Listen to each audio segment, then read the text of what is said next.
Hey, welcome to SI Now. I'm Amy Campbell, joined by Robin Lundberg, two mortals, joining you here to talk about a guy whose coach says he is not mortal, James Harden. If I recall the stories correctly, a lot of gods rocked beards, right? Yeah, so it fits perfectly. Another dominant performance from the Beard Tuesday night, leading the Rockets to a road win over the Trailblazers, snapping Portland's 13-game win streak, which makes Harden our adrenaline performer, brought to you by Toyota. Let's go places. He dropped 42 points, made 5 of 7 threes, and Coach Mike D'Antoni said some very high praise for Harden, calling him the best offensive player I've ever seen and saying it's impossible to guard him.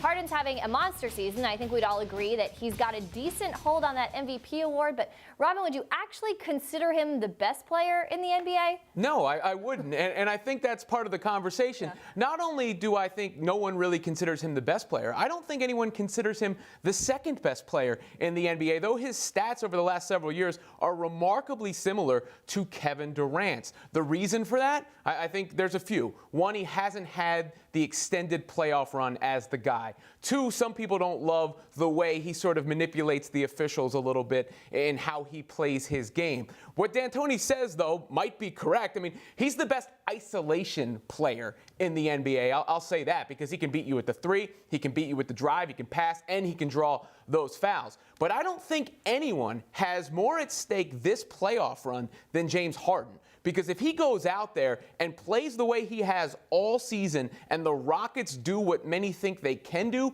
he will elevate his status. And then we will be talking about James Harden, if not as the best player in the NBA, as the second best player in the NBA. Yeah, it's definitely a really interesting conversation because I think that most people who watch the NBA a lot would agree. We all know James Harden, the front runner here, but I think most people would not, I don't know if anybody would have him as the best player in the NBA. That's LeBron James, according to me. You could definitely make an argument for Kevin Durant. Like you said, I don't think that people would have him in the top two.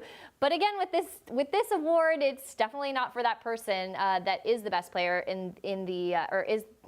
it's a value award and it's a stat award. So we see this every year that there's always a reason to not give it to LeBron. I think is what I'm trying to say in the most roundabout way possible. You know, you're spinning around like Harden has defenders doing. I'm feeling like Wesley Johnson after that crossover. Understand James Harden. When you're talking about James Harden in this conversation, you're usually saying, all right, who's going to be the next best player after LeBron? And Harden has the resume. He's been in the NBA MVP conversation for several years running. Yeah. The Celtics beat Harden's former team, the Thunder, on a buzzer beater last night, but before the game it was revealed they may be without star Kyrie Irving for an extended period of time, as Irving is seeking a second opinion on his ailing left knee. Reportedly, there is no structural damage, yet Irving has missed the last 4 games and is expected to miss more.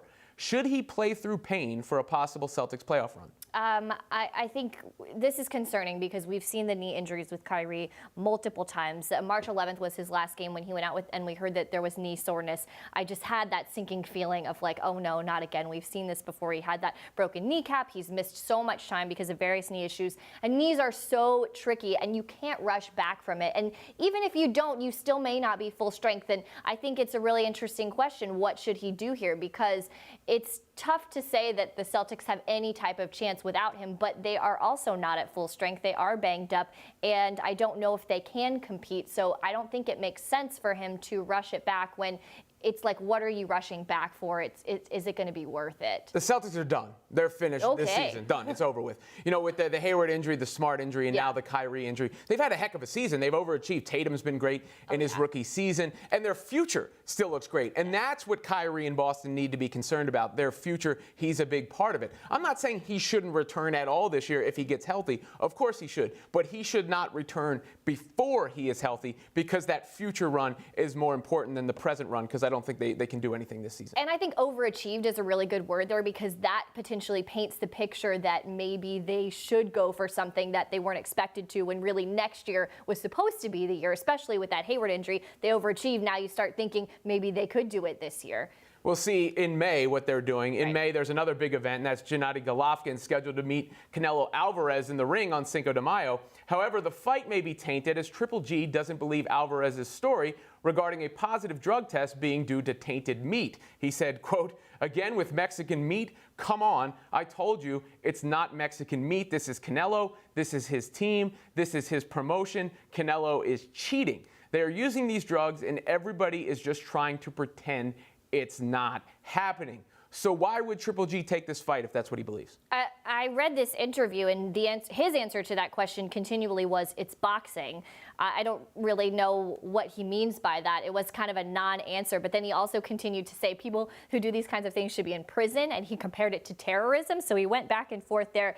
I guess the obvious reason here is for the money and to be able to, is the question, do I not compete at all if we do address these things? But it's very dangerous. I mean, boxing is a dangerous sport as it is, and to fight up against somebody who is cheating is not wise, and I don't know if you can put a price tag on that. But another thing that I read that I thought was really interesting is he said, I knew he was cheating the first time, but fighting him, I could see the trace marks from the injections. Now, if he could see that, I have to imagine somebody else had to see that. I don't know why we didn't know about that until right now. Well, there's the money and there's the status boost. But when he says it's boxing, I think he means two things. One, this sort of thing is rampant in boxing. And two, he doesn't want to come across as a coward. He's saying, I will fight anybody, even if he is cheating. And now he really has nothing to lose, because if he wins this fight, he can say he won it over a cheating Alvarez, and retroactively, the draw in the first fight looks better for him, because most people, if they're assuming Alvarez is cheating for this fight, would then be assuming he was cheating in the first fight as well. That's true. It is potentially a better look. I will say that meat excuse,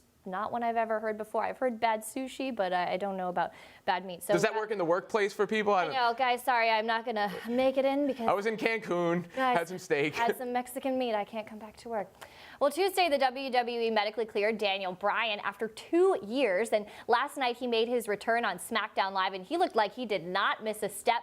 Now, Daniel wrestles with that aggressive style. It's led him to multiple concussions, the reason he missed all of that time. So, Robin, do you think it's a good idea that he's back to wrestling full-time, especially with his aggressive style? I know what wrestling fans would say, and they would say, yes, when it comes to Daniel Bryan making his return to the ring. Look, it's a little scary. Every time this guy goes down, I'm going to be a little scared. Yeah. He's a grown man. He's making this decision. He has to know what the risks are. I'd have to imagine, even though we talk about the WWE maybe having some skeletons in the closet perhaps, they realize the liability behind this, so they would have the best doctors actually looking at him. So I'm sure he was hope. in fact cleared, but I don't watch him with a clear mind as of, okay, this guy's definitely going to be okay, even if wrestling fans are super excited and WrestleMania hype has now gone through the roof. Well, and he's doing so many things that really do put his head and his neck at risk. I was watching a lot of it, and knowing that he had those head injuries really made me nervous, and it made me cringe, and especially the stuff that we're hearing about what that actually does to somebody later in their life. There's nobody that doesn't regret that. So yes, like you said, he is a grown man and he can make this decision, but I think that for his future and the future of his family, it would be smart if he could kind of work out a better way to protect himself and change his style as much as he possibly can while still being himself, to keep his brain safe. He says it's his dream, and I guess he's willing to risk some of those things you mentioned in order to continue to pursue it. Why was Jerome Bettis upset by a huge touchdown his own team scored in the Super Bowl? Find out in our new sports animated series. I had a competition with Hines when I played for the Steelers, and whenever he scored a touchdown, I was upset, and whenever I scored a touchdown, he was upset, and it went all the way until we played in the championship game. I went in to score a touchdown, and all of a sudden the touchdown got called back because Hines was lined up the wrong way, and I always thought he did it on purpose. So I always went back and forth with him, and you could hear him when I scored a touchdown in the background yelling, no, no, no. So in the Super Bowl, he has this amazing Super Bowl catch, and I am yelling on the sideline the whole time, no, no, as he's running into the end zone, and everybody on my team looked back at me like, what are you doing? I was embarrassed, but I still did not want him to score the touchdown. That's my Super Bowl moment.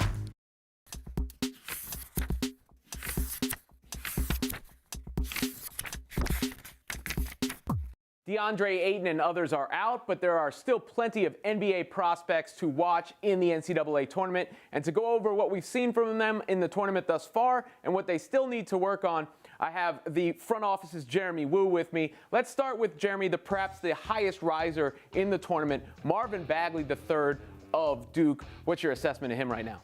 Yeah, well, Bagley's doing a good job. I mean, he's a very tough player to game plan against at the college level. I think NBA teams still have their questions about his defensive fit in the NBA, but he's only helping himself by continuing to play well. How about his teammate in the front court, Wendell Carter?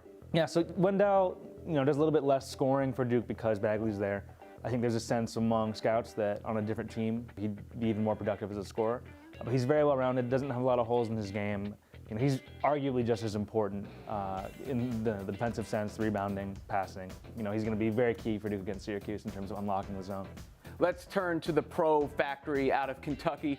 Shai Gilgeous-Alexander, guard, has really emerged on the scene. What have you seen from him? What does he still need to work on? Yeah, I think Shai has probably helped himself more than any other prospect this month. He's really become a more aggressive scorer. He's been huge. I think you can sort of put him in that conversation, at least, with Trae Young and Colin Sexton in terms of who is the best point guard prospect. He has another freshman teammate who could be headed to the NBA, and Kevin Knox. Yeah, I think Knox is a good bet, to go in the lottery. I think, people are a little bit up and down on him. He's been a little bit inconsistent, but he sort of checks a lot of boxes for a forward. He's still very young, has some skills in terms of scoring instincts, being able to spot up that you can work with.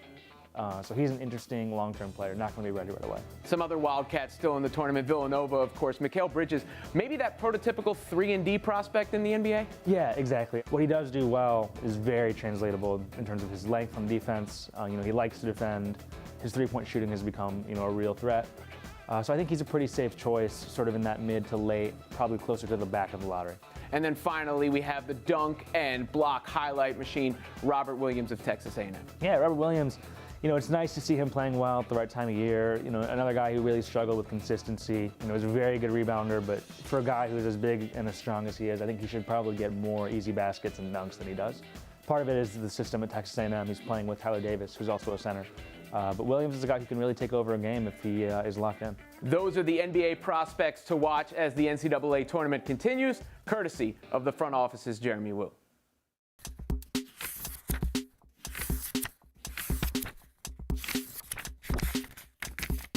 I'm joined now by Paralympic snowboarder Evan Strong, who's here on behalf of Bridgestone. Now, Evan, some of your fellow Paralympians were born with their condition. You lost yours in a motorcycle accident and had a promising skateboarding career perhaps ahead of you. What was the difference for you in adapting to that and your journey to get where you are, of course? Oh, wow. So my mom gave me my first skateboard when I was 4 or 5 years old and instantly thought it was the coolest thing I ever saw. And growing up in Hawaii, naturally gravitated to surfing also. Was introduced to competition by the age of 8 for surfing and 12 for skateboarding. And it was my passion.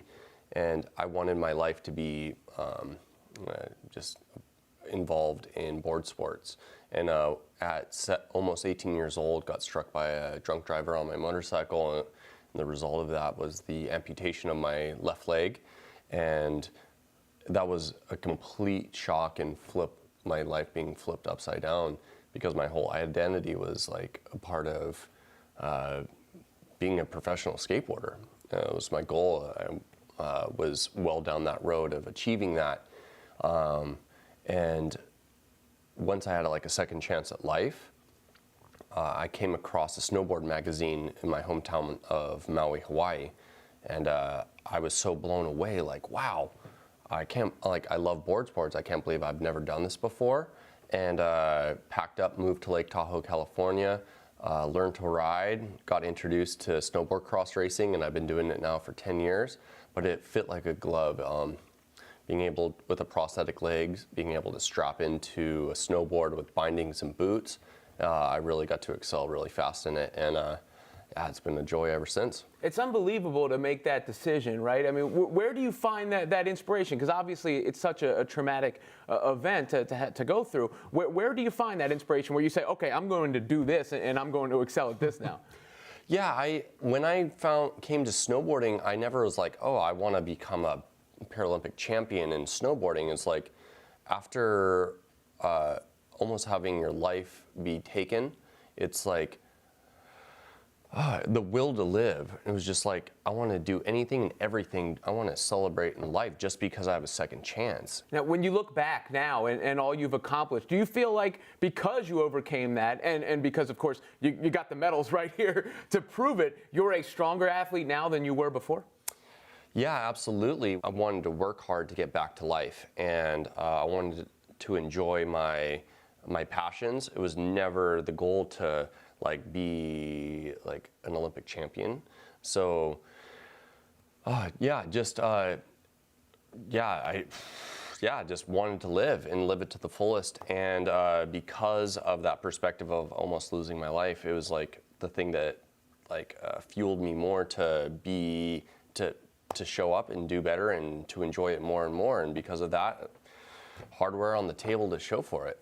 You got the Team Bridgestone shirt on. Tell us a little bit about what you're doing with Bridgestone. Oh, Bridgestone, yeah, just thank you, for believing in my dreams. I want to give back to other adaptive athletes to chase their dreams, and that is really the value and the backbone of what Bridgestone has been giving me. So they're just fueling me to be able to give back and for me to achieve my dreams and to help just fuel the next generation of athletes. Do you think there's any misconceptions out there about adaptive athletes, as you put it?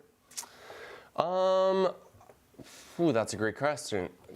Maybe a little bit, but the amazing thing about being from the United States is they really believe with the individual, somebody with a disability, that it's not a burden, it's a blessing. It's a better gift to be able to give to the community and the nation, while other countries may find that to be somebody with a disability is somebody that's a burden, So I love being able to break those misconceptions of an individual and can see past somebody with a disability and see the gifts that they can give. Now, I'll throw you a softball to wrap this up here. I was reading an interview where somebody asked you what animal you would be. And you said a tiger. A tiger is also my favorite animal, Nice. But you said that the tiger is the embodiment of snowboarding. What does that mean? Oh man, so I was born in the year of the tiger in the Chinese calendar, and I just feel like I have the heart of a tiger, and it's just like I pursue everything with that, and it helps me persevere. And I think with Team Bridgestone, they said what was the greatest or the most amazing animal out there, and I said a liger. So it's like, But that doesn't occur in nature. No. I'm super sarcastic, and I love to joke. I like to be able to have an easy laugh with people, so I'm always trying to crack jokes. I do think the phrase is "eye of the tiger," though. Eye of the tiger. Evan Strong, you definitely have it. Congratulations on all Thank your you very success. much.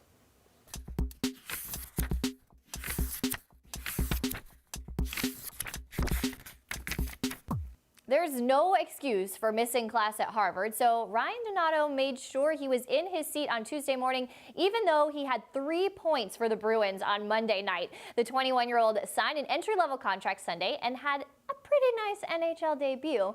I'm sure he got quite the welcome in class on Tuesday. Wait, this isn't a prerequisite. This was extra credit. He didn't have to show up in class, Harvard or not. You scored 3 points in the NHL. You're probably good money from there on out, no? I feel like that's an excuse. I have to imagine that your professor is a Bruins fan, I would hope. I don't know if the academic standards at Harvard are such that they don't have other interests like the Boston Bruins. Are there any ice skating companies that try and recruit athletes early? Is there a scandal in college hockey that way at all? Oh gosh, that would be another discussion entirely. I'm trying to think of the best excuse that I ever had for missing class. Nothing comes close to what Donato's could be here. I didn't have any excuses. I just didn't go if I didn't go. But that was usually for a pass-fail class. I wasn't the kind of kid that didn't actually go to class. Just enough to get what you need. Well, if it's right? a pass-fail class, I don't have to go to class to actually pass. Make sure you're actually here tomorrow, Yes. 10:30 a.m. Eastern, for more SI Now. In the meantime, you can go to @SI Now Live on Twitter